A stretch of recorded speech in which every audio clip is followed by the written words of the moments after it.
돼지띠는 12간지 중에서 12번째 띠로 을해년, 정해년, 기해년, 신해년, 계해년에 태어난 해년생을 가리킨다. 달은 음력 10월, 계절로는 겨울, 절기로는 입동부터 소설을 지나 대설전까지, 한자로는 해를 뜻하며 오행으로는 수, 음양으로는 음의 기운에 해당한다. 돼지띠는 입동의 절기를 지나 겨울을 맞이한 해수의 소임을 맡은 띠이다. 해월은 입동 다음에 오는 소설의 절기도 품고 있다. 소설 추위는 빚을 내서라도 한다는 속담이 있다. 소설 즈음에는 바람이 심하게 불고 날씨도 추워지는데 소설의 날씨가 추워야 보리 농사가 잘 되며 다음 해의 농사 역시 잘 되기 때문이다. 이처럼 겨울 추위는 싫지만 그 역시 소임이 있는 것이다. 해월의 소임은 삭풍이 몰아치는 한겨울의 추위 속에서 자신의 근본으로 돌아가는 것이다. 해의 한자 모양은 땅 속에 있는 풀의 뿌리를 형상화한 것이다. 뿌리는 자기 존재의 근본을 의미한다. 겨울을 맞이한 해월에는 지난 봄에서부터 가을까지의 시간을 되돌아본다. 그 성과를 근본에 비추어 성찰하는 것이다. 해수는 자신에게 부여된 천명이 무엇인지를 되새기며 다음 생에서의 순명을 예비하는 것이다. 만물이 휴식하고 모든 것을 안으로 품고 있는 기상이다. 겨울은 하루로 치면 잠을 자는 시간대에 해당한다. 잠을 잠으로써 다음 날을 위해 기운을 응축하는 것이다. 충분한 응축이 이루어져야 새날이 밝았을 때 기운차게 새로운 날을 시작할 수 있다. 돼지띠는 이와 같은 해수의 소임을 맡은 띠이다. 돼지띠는 자신의 근본에 순명하는 존재이다. 또한 돼지는 뱀과 상충관계이다. 뱀이 영리해서 꾀가 많다면 돼지는 꾀를 부릴 줄 모른다. 오로지 직진하며 자기 근본에 충실한 존재인 것이다. 그러므로 돼지가 꾀를 부릴 줄 모르는 모습을 보고서 미련하다고 생각하는 것은 큰 오해인 것이다. 그러나 아무리 모든 것을 안으로 품고 오로지 직진하며 근본에 충실한 돼지띠이지만 지독하게 지치고 버티기 힘든 순간이 분명 존재할 것이다. 그런 돼지띠에게 운의 흐름을 상승으로 전환시켜줄 비법은 없는 걸까? 참으로 다행인 것이 어려운 비법을 쓰지 않고도 돼지띠에게 운을 좋게 해주는 풍수적으로 아주 간단한 개운법이 존재한다. 비법에는 어려운 것이 더 많지만 비록 쉬운 것이라도 효험이 없는 것이 아니다. 항상 정도는 기본에 있는 것이며 더욱 중요한 것은 실천에 있다는 것을 명심해야 한다. 지금부터 돼지띠의 운을 좋게 하는 개운법을 알아보자. 이 개운법을 실천한다면 2024년 갑진년을 맞이한 돼지띠에게 부와 번영이 함께할 것이다. 첫 번째, 자신이 태어난 해에 천간이 상징하는 색의 복주머니를 준비한다. 이는 하늘의 기운을 받기 위해 그러하다. 하늘에 존재하는 오행의 길을 갑을병정, 무기경신, 임계라 하여 10가지가 있다. 을해년은 60갑자로 헤아리면 12번째 해이다.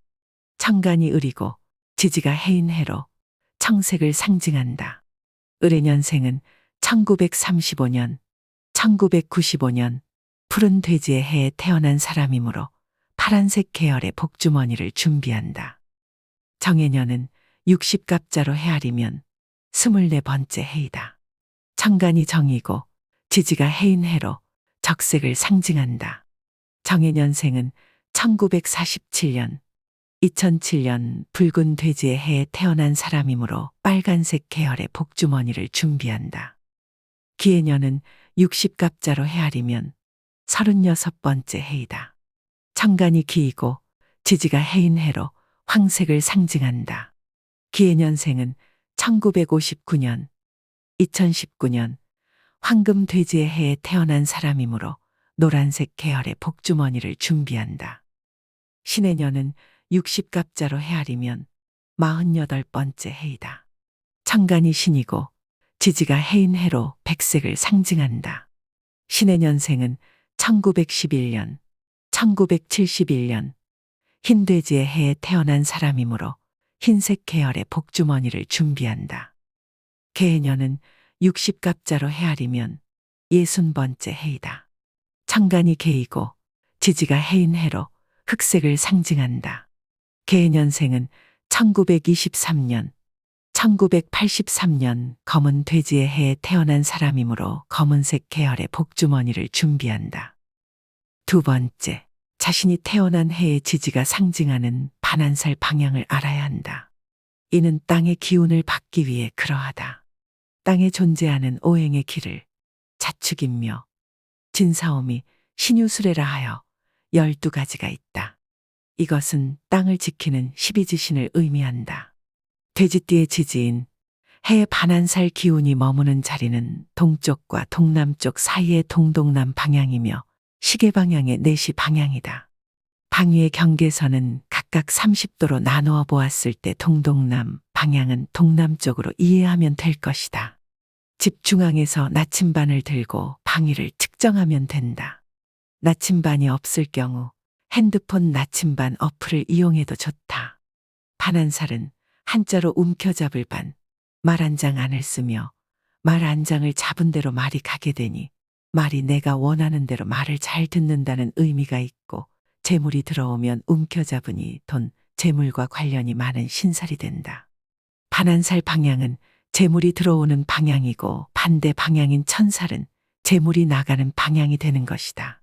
반한살은 인생의 여정에서 어려움과 고비를 이겨내고 마침내 안락한 위치에 도달하여 자신의 삶을 돌아본다는 의미도 함축하고 있다. 따라서 반한살은 역경 후에 따라오는 풍요와 행복을 보장해주는 신살이라 생각하면 된다. 이와 같이 반한살 방향의 특징은 신뢰이고 재물을 부르는 믿을 만한 장소인 것이다. 세 번째, 2024년을 맞이하였으니 50원 동전 24개를 깨끗하게 씻어서 준비한다. 50원 동전은 작고 가벼운 동전이지만 풍수학에서는 큰 힘을 가진 동전이니 가볍게 생각하지 말아야 한다. 풍수학은 자연과 인간의 조화를 이루기 위한 고대의 지혜로 풍수학에서 동전은 재물과 행운을 상징하는 물건이다. 동전의 모양은 원형으로 하늘과 대지의 조화를 나타내며 동전의 앞면과 뒷면은 양과 음의 균형을 나타낸다. 50원 동전은 우리나라 동전 중에서 작은 액면 가치를 가지고 있지만 풍수학적으로는 가장 큰 힘을 가지고 있다. 50원 동전 앞면에는 쌀을 생산하는 식물인 벼이삭이 그려져 있다. 벼이삭은 풍년과 풍요를 상징하며 행운과 재물을 뜻한다. 또한 50원 동전은 오의 배수이므로 각각 목화 토 금수의 오행의 기운을 모두 갖고 있다. 이렇게 50원 동전은 좋은 기운과 행운을 담고 있는 풍수의 보물이라고 할 수 있는 것이다. 네 번째, 복주머니에 50원 동전 24개를 넣고 이것을 풍요를 부르는 복주머니라고 부르자. 이 풍요를 부르는 복주머니는 2024년 한 해 동안 무한한 풍요를 가져다 줄 것이다. 그리고 지금부터가 가장 중요한 부분이다. 이 풍요를 부르는 복주머니를 반드시 반한살 방향에 보관해야 한다.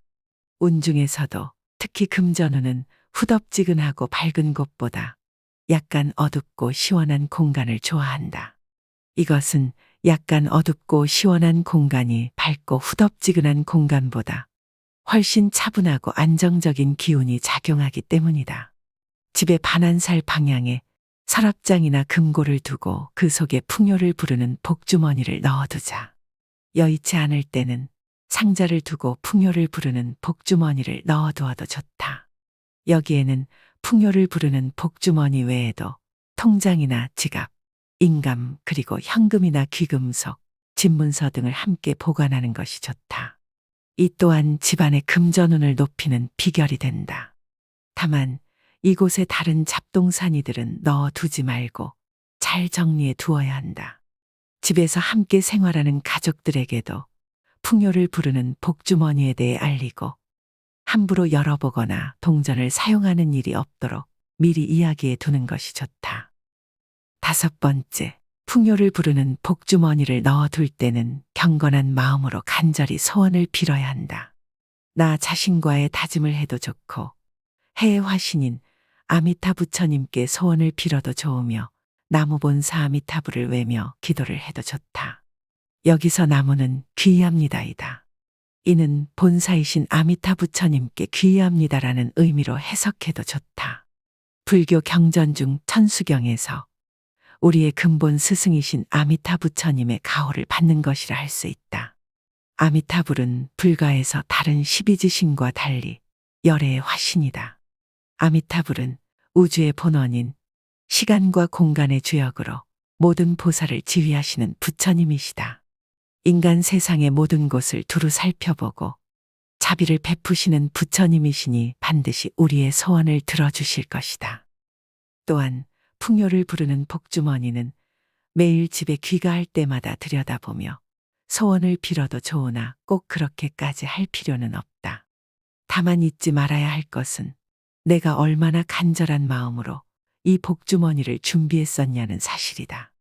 그 간절함과 다짐을 마음속에서 잊지 말고 한 발 한 발 역경을 이겨내는 것이다. 또한 작은 덕이나 큰 덕이 생길 때마다 감사함을 절대 잊어서는 안 된다.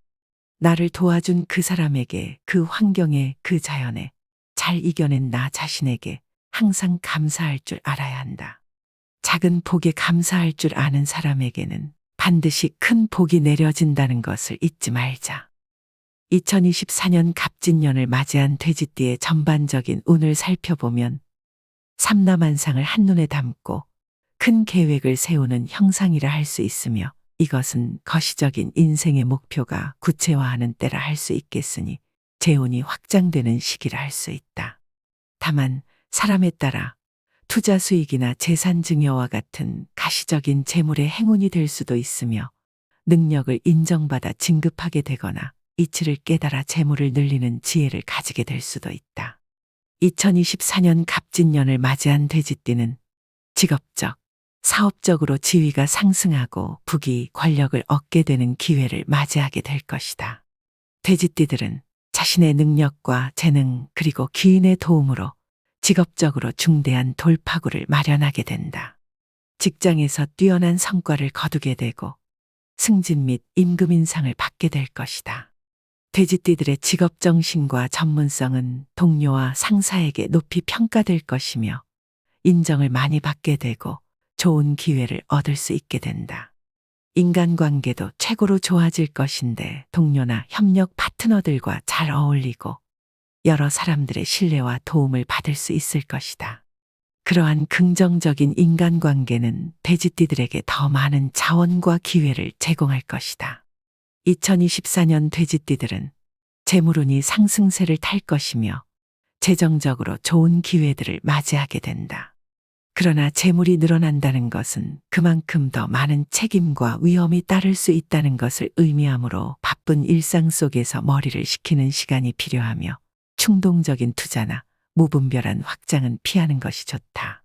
돼지띠들의 총명함과 근면한 노력으로 비즈니스 기회를 갖게 될 것이며 돼지띠는 올 한해 부를 빠르게 축적할 수 있을 것이다.